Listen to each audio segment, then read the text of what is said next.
for Mr. Paul Bay, everybody. Big hand for Paul. Hey, hey, hey, hey, hey, hey. That was great, telling the story of how we met. Awesome. That's incredible. Yeah, it was honest. It was just shit. Yeah. I don't know if you watch a lot of stand-up comedy in town, but if you do, you probably realize that there aren't a lot of my people doing this thing in town. And I'm like half the Asian community right now. You're looking at it. I'm one of 2 Asian comics in all of Vancouver. There's only 2, which is a little conspicuous given our city's demographics, right? So, because of that, I get a lot of pressure. About once a month, I get a call from the Asian community, somebody, and they're like, they want me to be like a spokesperson for their community, right? Because they're like, you know, dude, you're funny and shit, but why don't you talk about more important issues? Like, talk about the plights of our people. Like, be like an Asian Chris Rock. You know how hard that is? Because I fucking live in Vancouver, man. Like, last time I looked, Asians are the most affluent immigrant group to the city, right? Like, that's why you never see homeless Asians. Fuck, we got the money to gamble all 24 hours fucking outside, right? Mom, come home. What kind of fucking angry, hacky Asian comedy am I gonna do with that knowledge, eh? Hey folks, aren't white people crazy? Don't you hate it when you're at a Lexus dealership and the white guy gives you a sunroof, but you ask for a moonroof, so you have to go moonroof cracker, moonroof! White people crazy. Hey, don't you when a white guy walks to your store, you don't buy nothing, he's like, I'm just looking. Yeah, well look at that round eye, that's the way out.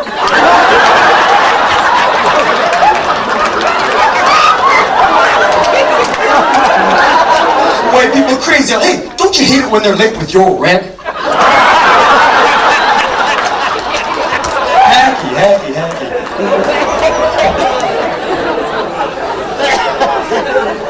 You guys are fun, man. I'm 37 years old, and I know it's a ginseng, and no, I'm 37, and I've had a lot of interesting careers. I was like, before a comedian, I was like a high school teacher for like 7 years, and before that, in '92, I was actually a youth pastor for the Canadian United Church. Like, I gave sermons and shit. It's kind of weird, right? And I lasted 12 months, and I had to quit right at 12 months because, you know, no offense to anyone, I found that Christians are really starting to creep me out, right? I'm not talking about the older Christians who are like very generous with their faith. I'm not even talking about them. I'm talking about this new generation. These evangelical Christians you see on campus, the young guys are all fired up. They want Jesus to be your friend. You ever sit down and talk to them about what they actually believe? Like, in a nutshell, Jesus is the only way. Well, how do you know that? It says so in the Bible. Well, how do you know the Bible's not true? Because God says so. Where does God say that? In the Bible. You know what? It'd be funny, except that half of America believes in this exact same logic. Like, no wonder NASCAR's so popular down there. Let's go out in fucking circles, man.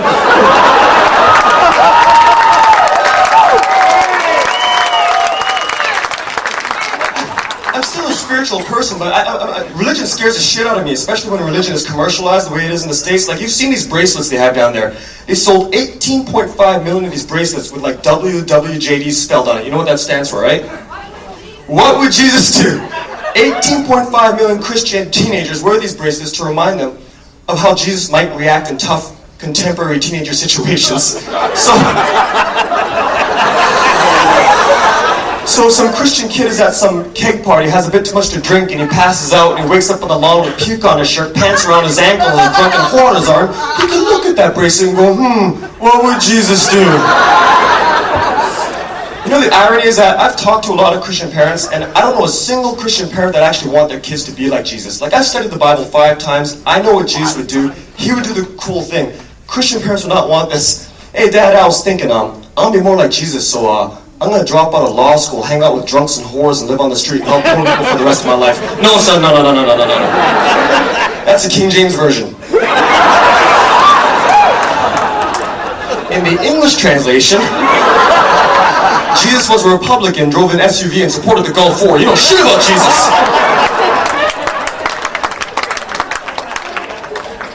You guys are fun, man. You guys are fun, man. I think it's time to bond. I'm gonna get confessional, and I gotta tell you something. It's not a joke, and it's the last time I had sex. Oh fuck! Tomorrow's an anniversary. Okay, last time I had sex.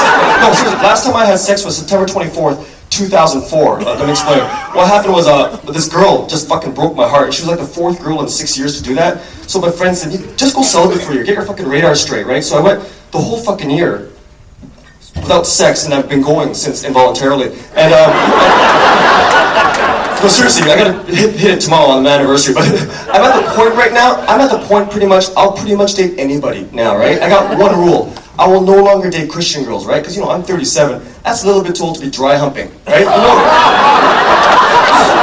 Some people know what I'm... Okay, let me explain what it's like to date a Christian girl.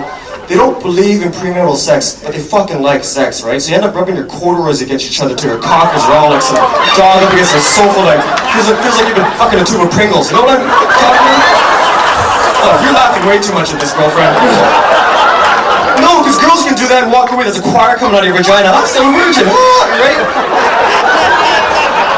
No, it's not fun. You know what? Ask any guy. Ask your boyfriend, right? Like, after 20 minutes of dry humping, every guy in this room ends up with something called blue balls. Remember that dude? Right?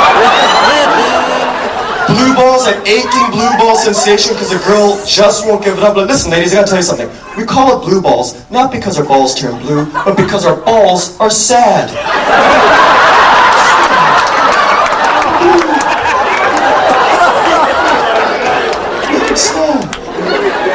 I'm going to leave you with this. After my celibacy, I actually learned something, and maybe those of you that had your heart broken can actually learn from this. You know how they say guys think with their dicks? That's what makes it so stupid. You know what I realized is just as bad? Thinking with your heart, right? There's only one organ in the body meant for thinking, that's your brain. But for some reason, when it comes to love in this Oprah generation, everyone's like, oh, listen to your heart. Your heart knows the way. Follow your heart. Fuck the heart, man! Your heart knows shit. It only knows how to feel. This is for thinking. You gotta keep that separate. Thinking, feeling, fucking. That is it. In human experience, right? You know in cartoons there's like a devil and an angel on your shoulders, representing your conscience, telling you what to do? I think when it comes to love, it's your heart and your brain telling you two entirely different things, right? Your heart's going, you love her, you need her, you never knew love like this existed. She loves you despite all your faults. This is true love, man.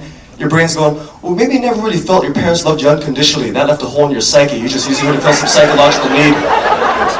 No, dude, this is different, man. You complete each other. You fill each other's empty spaces. Like a puzzle. That's why you're together 24/7. You're going to spend the rest of your lives together. That's true love. Well, that could easily lead to codependent behavior. You lose your sense of self. You take out on her, thereby destroying that which you love. That's not a healthy formula for marriage. But you're your soulmate. Psychological crutch. True love. Bullshit. Fuck you, brain. Fuck you, heart. Hey, guys, calm down there. Let's get some pussy. Alright, start with a dick joke, end with a dick joke. That's a comedy sandwich, folks. Okay, enjoy Jeremy Hotz, folks. Good night.